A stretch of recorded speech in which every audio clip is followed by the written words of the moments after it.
You scroll for few seconds, फिर थोड़ा और स्क्रॉल करते हो, एक वीडियो खत्म होती है और दूसरी स्टार्ट हो जाती है। तुम पर स्पेसिफिक ढूंढ नहीं रहे होते, बस मूव कर रहे हो, कंज्यूम कर रहे हो, एंगेज रह रहे हो। ये रिलैक्सेशन जैसा लगता है, जैसे तुम ब्रेक ले रहे हो, अपने माइंड को कुछ चीज़ें दे रहे हो, लेकिन थोड़ी देर बाद कुछ अजीब सा फील होता है, एक क्वाइट रेस्टलेसनेस, एक फीलिंग कि जो तुमने अभी कंज्यूम किया वो एक्चुअली तुम्हारे अंदर रहा ही नहीं, और बिना सोचे तुम फिर से उसी तरफ हाथ बढ़ाते हो। एक और वीडियो, एक और मोमेंट, एक और छोटा सा जो अच्छा लगता है लेकिन इनफ नहीं होता। आज के टाइम में लोग पहले से ज्यादा एंटरटेन्ड है, हर वक्त कुछ ना कुछ देखने को है, स्क्रॉल करने को है, डिस्ट्रैक्ट होने को है, फिर भी अंदर एक सटल डिससेटिस्फेक्शन रहती है जो जाती नहीं। तो मेंटली बिजी फील करते हो, कॉन्स्टेंटली एंगेज, लेकिन समहाउ फुलफिल नहीं। और यहीं से एक सवाल धीरे धीरे फॉर्म होता है, क्या पता जो चीज़ें प्लेजर जैसी फील होती हैं वो तुम्हें क्वाइटली उस लाइफ से दूर ले जा रही हो जो एक्चुअली मीनिंगफुल है।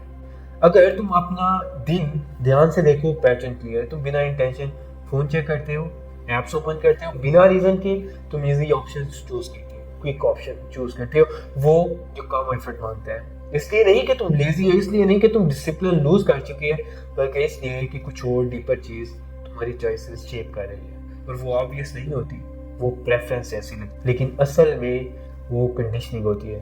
तुम्हारा ब्रेन एक स्पेसिफिक तरीके से वायर्ड है। डोपामीन, जिसे लोग प्लेजर से रिलेट करते हैं, असल में प्लेजर के बारे में नहीं होता, वो एंटिसिपेशन के बारे में होता है। वो तब राइज करता है जब तुम एक्सपेक्ट करते हो कि कुछ होने वाला है। वो तुम्हें पुश करता है सीख करने के लिए, मूव करने के लिए, नेक्स्ट चीज चेज करने के लिए।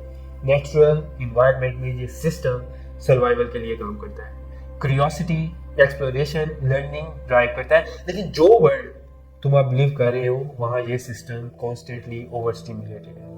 हर स्क्रॉल, हर नोटिफिकेशन, हर शॉर्ट वीडियो तुम्हारे ब्रेन को एक क्विक स्पाइक देता है एंटिसिपेशन का। कुछ नया होने वाला है, कुछ इंटरेस्टिंग हो सकता है, और ये हो सकता है, ये इनफ होता है तुम्हें एंगेज रखने के लिए। सेटिस्फाइड नहीं, लेकिन एंगेज। और यही ट्रैप क्वाइटली बिल्ड होता है, क्योंकि जितना तुम इन छोटी छोटी प्लेजर हिट्स को चेस करते हो, उतना ही मुश्किल हो जाता है किसी चीज को परसू करना जो एफर्ट मांगती है। इसलिए नहीं कि तुम नहीं चाहते, बल्कि इसलिए कि तुम्हारा ब्रेन अडेप्ट हो चुका है, उसने सीख लिया है कि रिवार्ड इंस्टेंट होना चाहिए, एफर्ट मिनिमल होनी चाहिए, सेटिस्फैक्शन क्विक और फ्रीक्वेंट होनी चाहिए। और जब कोई चीज इस पैटर्न से मैच नहीं करती, जैसे पढ़ना, कुछ मीनिंगफुल बनाना, या सिर्फ अपने थॉट्स के साथ बैठना, वो हैवी फील होता है। गलत नहीं, बस अनकंफर्टेबल, और धीरे धीरे तुम उसे अवॉइड करने लगते हो। साइकिल इनविजिबल हो जाता है। इजी प्लेजर तुम्हें टेम्परेरी सेटिस्फेक्शन देता है, फिर वो फेड होता है, फिर एक छोटी सी एम्प्टीनेस आती है, फिर क्रेविंग वापस आती है, और तुम फिर उसी तरफ चलते हो। इसलिए नहीं कि वो तुम्हें फुलफिल करता है, बल्कि इसलिए कि वो तुम्हें मूव करता रहता है, और सिस्टम तुम्हारे अराउंड इसी लूप को लाइव करता है। Endless content, infinite scrolling, algorithms जो एग्जैक्टली वो दिखाते हैं जो तुम्हारी अटेंशन पकड़ता है। तुम्हारे ब्रेन को कांस्टेंट सीकिंग स्टेट में रखने के लिए डिजाइन है, फाइंडिंग के लिए नहीं। और यही रियल कॉन्फ्लिक्ट स्टार्ट होता है। तुम्हारे अंदर दो फोर्सेस चल रही होती है। प्लेजर इमीडिएटली होता है, पर्पस स्लो होता है, एफर्ट मांगता है, तुम्हें रुकना पड़ता है, स्ट्रगल करनी पड़ती है, डिस्कम्फर्ट के थ्रू जाना पड़ता है बिफोर कुछ मीनिंगफुल मिले। प्लेजर अभी अच्छा लगता है, पर्पस बाद में मीनिंग देता है, और तुम्हारा ब्रेन बाय डिजाइन हमेशा उस चीज को चूज करेगा जो मूवमेंट में इजी लगती है, जब तक कोई चीज उस पैटर्न को ब्रेक ना करे। लेकिन यहाँ एक पर्सनल चीज है, पर्पस इसलिए डिफिकल्ट फील नहीं होता कि वो तुम्हारे लिए गलत है, वो इसलिए डिफिकल्ट फील होते हैं क्योंकि तुम्हारा ब्रेन अब वेट करने का आदी नहीं रहा। तुम्हारी अटेंशन स्पैन छोटी हो गई है, एफर्ट टॉलरेट करने की कैपेसिटी कम हो गई है। प्रोग्रेस को तुम कॉन्स्टेंटली दूसरों से कंपेयर करते हो, और बिना रियलाइज किए तुम्हारी मोटिवेशन फेड होने लगती है। इसलिए नहीं कि तुम केयर नहीं करते, बल्कि इसलिए कि तुम्हारा ब्रेन फास्टर रिवॉर्ड एक्सपेक्ट करता है जितना रियल लाइफ दे सकती है, और फिर तुम स्ट्रक फील करते हो। इसलिए नहीं कि तुम मीनिंगफुल चीज नहीं चाहते, बल्कि इसलिए कि उस तक का पाथ पहले से ज्यादा हैवी फील होता है, और ये एक क्वाइट टेंशन क्रिएट करता है।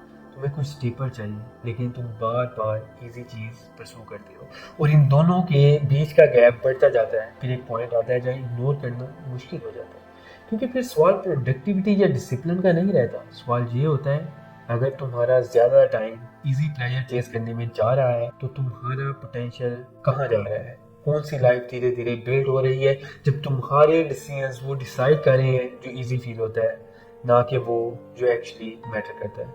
और जवाब लाउड नहीं आता, वो बैकग्राउंड में क्वाइटली रहता है, क्योंकि कुछ ड्रामेटिकली रॉन्ग फील नहीं होता, सब कुछ बस थोड़ा सा ऑफ लगता है, और शायद इसीलिए ये चलता रहता है, क्योंकि ये प्रॉब्लम जैसा नहीं लगता, ये नॉर्मल लाइफ जैसा लगता है। लेकिन शायद प्रॉब्लम ये नहीं कि तुम डिसिप्लिन लूज कर चुके हो, शायद तुम एक ऐसे सिस्टम के अंदर जी रहे हो जो धीरे धीरे तुम्हारे ब्रेन को ट्रेन करता है कि वो इजी चूज करे मीनिंगफुल के ऊपर। और शायद जो लाइफ तुम ढूंढ रहे हो वो हिडन नहीं, वो बस उन चॉइसेस की दूसरी साइड पर है जिन्हें तुम्हारा ब्रेन पहले ही अवॉइड करना सीख चुका है। This was all from me for today. We'll meet in the next video. Till then, keep learning, keep shining. Thanks.